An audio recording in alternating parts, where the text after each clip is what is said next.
What happens when country music's biggest star steps into one of the most outspoken and politically charged TV arenas in America? From the very moment Blake Shelton set foot on the set of The View, the stage was already set for fireworks. It wasn't just another celebrity interview. No, this was about to become a clash of worlds. And nobody in that studio knew just how explosive it would get. The cameras captured Blake strolling onto the stage with that familiar Oklahoma swagger, his signature grin lighting up the room. The audience erupted in cheers, clearly thrilled to see him in person. After all, Blake wasn't just a guest. He was the country superstar, the kind of personality who fills arenas and dominates music charts. Even the host seemed charmed at first. Whoopi Goldberg welcomed him warmly, giving him a friendly smile as she gestured toward his seat. Everything felt light, casual, and safe. The conversation started out exactly as you'd expect. Blake spoke confidently about his new album, shared stories from his latest tour, and cracked a few jokes that had the crowd laughing. It was the kind of easy, feel-good interview that country fans and daytime audiences both enjoy. On the surface, it looked like Blake was going to breeze through this appearance without a hitch. But then came the moment that shifted the entire atmosphere. Joy Behar, leaning forward in her chair, locked eyes with Blake. Her expression was sharp, focused, and very different from the lighthearted energy that had filled the set just seconds earlier. With one simple question, she turned a friendly chat into a minefield. "Blake," she began, her tone measured but unmistakably pointed, "I have to ask you about some comments you made recently regarding the music industry and political correctness. A lot of people found them pretty controversial." The crowd stirred, sensing the tension rising. Blake's smile didn't fade, but it hardened just enough to hint that he knew exactly where this was headed. And instead of dodging the question, he leaned straight into it. "Well, Joy," he replied, his voice carrying just enough of an edge to cut through the silence, "I think people are tired of being told what they can and can't say. Country music has always been about telling the truth even when it makes folks uncomfortable." And just like that, the warmth drained from the room. What began as a cheerful interview had suddenly transformed into the opening act of a showdown that no one would ever forget. Asterisk. The tension in the studio sharpened the moment Blake finished his sentence. His words weren't just an answer. They were a challenge. You could almost feel the audience lean in, waiting for Joy's response. And Joy Behar, never one to back down, wasted no time. "But don't you think artists," she pressed, her tone tightening, "have a responsibility to be mindful of their platform? Your words reach millions of people." There it was, the pushback. The spark that turned a polite exchange into the beginning of something much bigger. Blake's expression didn't falter. He leaned back slightly in his chair, still calm on the surface, but his eyes were sharper now, more focused. "Those millions of people," he shot back, "are smart enough to think for themselves. They don't need celebrities or TV hosts telling them what to believe." The audience reacted instantly, a mix of gasps and murmurs echoing across the set. That line wasn't just directed at Joy. It was aimed at the entire show. For a moment, Whoopi Goldberg attempted to smooth things over, but her gentle pivot back to Blake's music went almost unnoticed. All eyes were locked on the brewing storm between Joy and Blake. Joy, unwilling to let it slide, leaned even closer. "I find it interesting," she said, her voice rising just slightly, "that you talk about truth-telling when country music has historically excluded so many voices. How do you reconcile that with your comments about authenticity?" The room went still. That was no softball question, it was a direct challenge.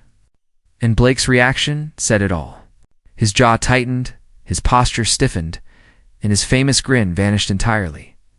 "You know what, Joy?" he replied, his voice firm.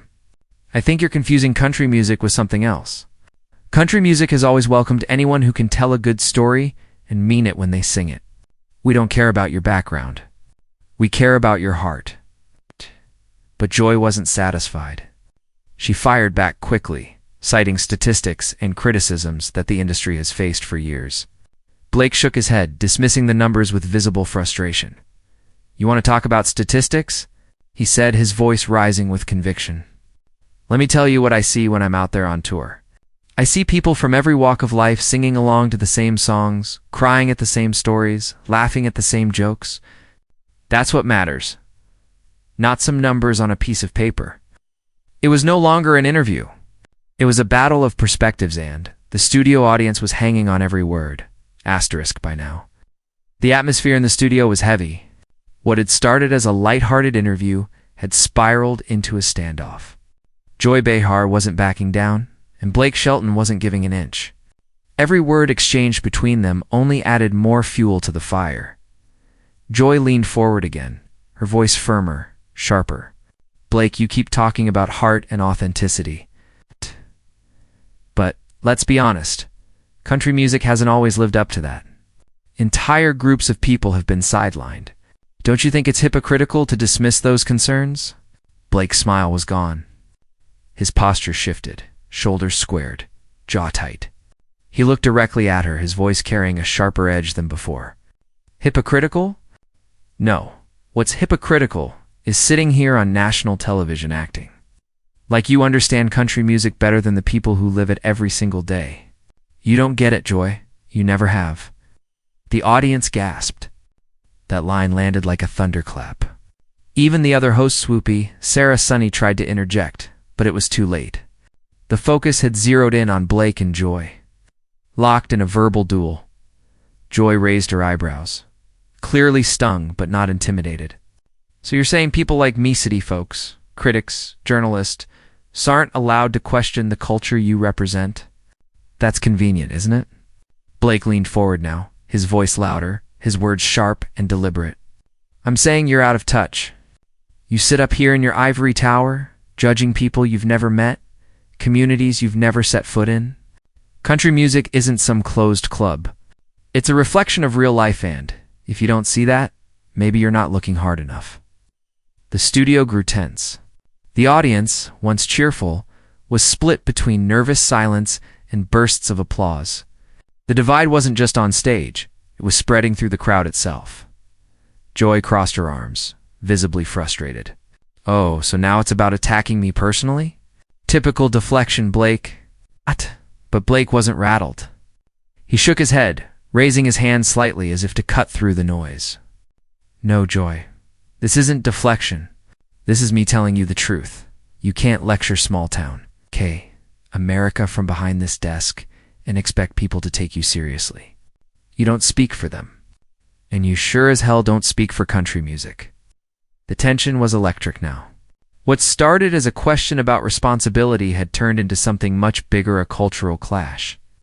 Live on national television with the entire audience caught in the middle. Asterisk by this point. There was no mistaking it, this wasn't an interview anymore. It was a showdown.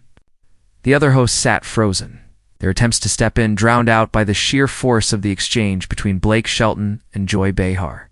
Joy, clearly fed up, pressed both hands against the table and leaned forward. Her voice cut through the murmurs of the crowd. You can dress it up however you want, Blake, but country music has a history of exclusion, and pretending it doesn't exist doesn't make it go away. Blake didn't flinch. In fact, he leaned closer too, his voice rising with a mix of frustration and defiance. Exclusion? You think the people in Nashville, the writers, the performers, the fans, are sitting around plotting who gets to belong and who doesn't? That's not what's happening, Joy.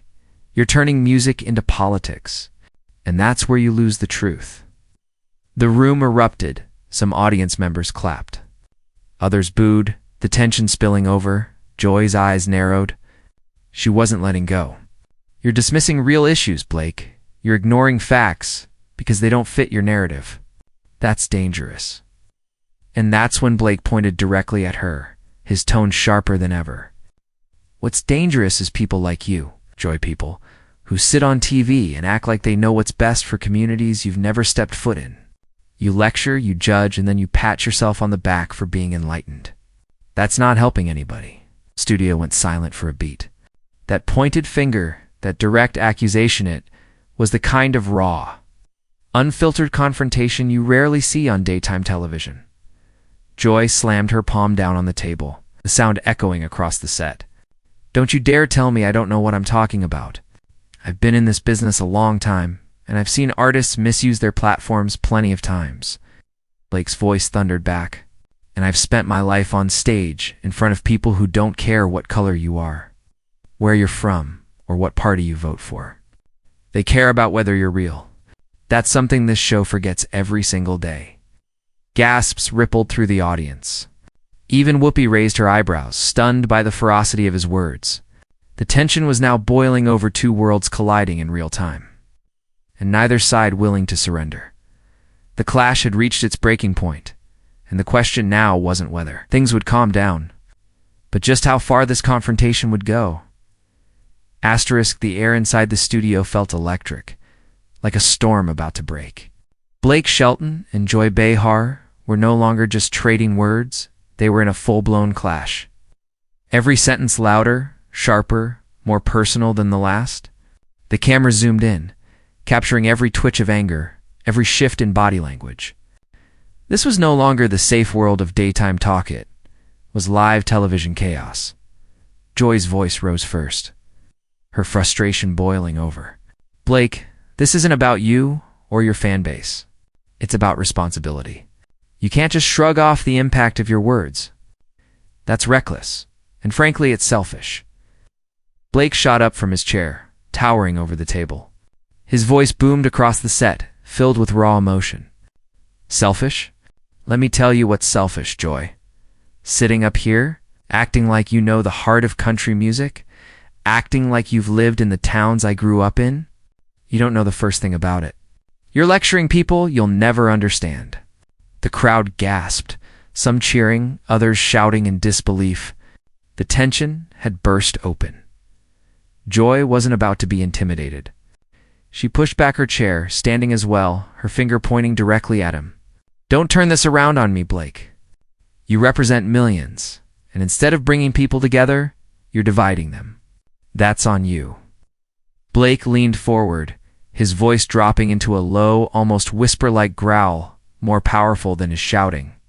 No, Joy. What's dividing people is exactly what's happening right here. You came for a fight, not a conversation. You didn't want to understand. You wanted to corner me, make me a headline. And guess what? You just proved me right. The audience was dead silent now, the weight of his words pressing down on the room. Even the crew backstage froze, unsure whether to cut to commercial or let the drama play out. For a brief second, energy shifted. Joy's eyes flickered with something between anger and disbelief. Blake had flipped the script. He wasn't just defending himself anymore. He was accusing the show itself of fueling division. The silence was deafening, broken only by the faint hum of the cameras. Everyone in the studio knew this wasn't just another heated segment. This was a moment that would replay across headlines and social media for days to come. The confrontation had hit its peak. And yet, somehow, it felt like the most dramatic part was still to come. After the eruption, the studio was silent. It was the kind of silence that makes you lean forward in your seat, waiting for what comes next. Blake Shelton was still standing, his chest heaving, his eyes locked on Joy. But then something shifted. His voice softened, his tone less combative, almost pleading. Listen, he began, lowering his head slightly. I love country music because it's for everybody. It's not just for small towns or certain groups, it's about telling stories that connect us all. I've seen it with my own eyes. I've stood on stage and watched people of every race, every background, every walk of life sing the same words together. That's what it's about. That's what makes it real. For a moment, it seemed like the storm had passed. The audience, who had been tense and divided, now leaned in closer, drawn to the sincerity in his voice. Even Joy hesitated, her expression flickering between frustration and recognition of the raw honesty Blake was showing, but she didn't let go. Her voice cut through again, firm and challenging. Blake, no one's saying music can't connect people. But you can't ignore the systemic issues that have existed in the industry for decades. Pretending it's perfect doesn't help anyone. That was the trigger. Blake's brief softness snapped into fire again, his voice rising with renewed intensity. Systemic issues. You want to talk about problems? Fine. Let's talk about how country music gets mocked every single day in the media. Let's talk about how people like you look down on us, treat us like we're backwards, like we're ignorant, like we don't matter. That's the real bias, Joy. That's the real exclusion." His words echoed across the studio, raw and unfiltered. The audience was frozen, hanging on each syllable. Blake's face was flushed, his voice cracking slightly, not from weakness, but from passion. He wasn't just defending himself anymore. He was defending an entire culture, a way of life that he felt had been dismissed and ridiculed for too long. "You want respect?" he continued, his voice shaking with conviction. "Then start by giving it. Because country music deserves it. The fans deserve it. And the artists, every single one of them, deserve better than to be stereotyped and dismissed." The crowd erupted, applause, cheers, even a few shouts from the back. The energy in the room had flipped again. Blake wasn't just arguing anymore. He was delivering a speech that people would remember. The studio was buzzing applause from some corners. Stunned silence from others.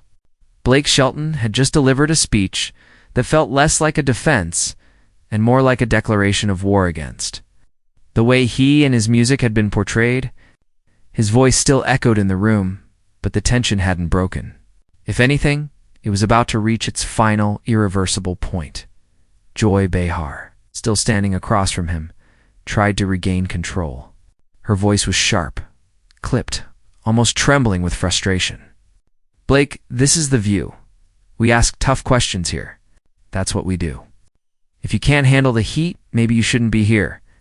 The jab hung in the air. Some audience members clapped nervously, but most waited to see how Blake would respond. He tilted his head, smirked just slightly, then leaned into the microphone one last time. "Oh, I can handle the heat," he said slowly, his tone calm but cutting. "What I can't handle is being ambushed. You didn't invite me here for a conversation. You invited me here for a fight. And you know what? That says more about this show than it ever will about me." The words hit like a hammer. The audience gasped again, and even the other hosts, Whoopi, Sarah, Sunny, looked rattled, shifting in their seats. Whoopi tried to intervene, starting to speak, but Blake raised his hand, stopping her mid-sentence. "No, Whoopi. I've said what I needed to say. And I'll tell you, this country music fans are smarter than you give them credit for. They know when someone's being real, and they know when someone's playing a game. I came here to share my music, to talk about something that matters to me. Instead, I got dragged into another one of your TV stunts." With that, Blake unclipped his microphone and set it down firmly on the table. The gesture was final, sharp, like slamming a door. He looked around at the audience, gave a small nod, and added with a hint of sarcasm, "Thanks for the hospitality." And then, without waiting for a response, he walked off the set. The camera followed him as he disappeared behind the curtain, leaving the hosts in stunned silence. The audience was torn between applause and shock, unsure of what they had just witnessed. It wasn't just another heated moment on The View. It was a live television meltdown. The kind of scene that would be replayed, dissected, and debated for weeks to come. So here's the question. Was Blake Shelton standing up for himself and his fans? Or was Joy Behar simply doing her job as a host, asking the tough questions that needed to be asked? Depending on how you saw it, that explosive moment on The View was either a rare display of raw honesty or an unnecessary meltdown. It crossed the line. But what can't be denied is the impact. Millions of viewers saw a side of Blake Shelton that was unfiltered, emotional, and unapologetic. And millions more will be debating this moment long after the cameras stopped rolling. Now we want to hear from you. Do you think Blake was right to call out the media for what he sees as bias against country music? Or do you believe Joy was right to challenge him on the responsibilities that come with such a massive platform? Drop your thoughts in the comments. We'll be reading them. And if you love deep dives into the biggest celebrity clashes, don't forget to hit that like button, share this video, and subscribe so you don't miss the next breakdown, because this was just the beginning.